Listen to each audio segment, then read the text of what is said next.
বন্ধুরা সবাই দেখো, এই গাছটায় না অনেক জাম আছে, জামগুলো কিন্তু পারা যাবে না, বুঝলে তো। দেখো জাম।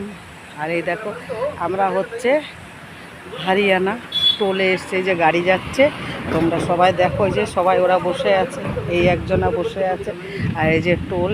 আর এইখানে আমরা এসছি কচু শাক নিতে, ঠিক আছে। আমাদের দিল্লি থেকে বাসে আসতে 2 ঘন্টা লাগে। তা দেখতে পাচ্ছ তোমরা কচু আমি কেটে নিয়েছি কিছুটা। আর এখানে না খুব জল, তোমরা দেখতে পাচ্ছ তো বন্ধুরা। তা আমি এত তোমাদেরকে ঘুরে ঘুরে কোথায় কোথায় পাগলের মতো যাই, তা তোমরা যদি আমার ভিডিওটা না দেখো মন তো খারাপ লাগে বন্ধুরা, তাই না। একটু দেখো, তোমাদের কাছে অনুরোধ রইল, আমার পুরো ভিডিওটা দেখো। আগের আমার এত বন্ধু, হ্যাঁ, এত বন্ধু থাকতে আমি মনে কেন কষ্ট পাই, এটাই শুধু চিন্তা করি। এই রোদ্দুরের মধ্যে এসছে, তোমরা বলবে আমরা কি বলেছি নাকি, কিন্তু আমার তো ডিউটি করতেই তো হবে বন্ধুরা, তাই না।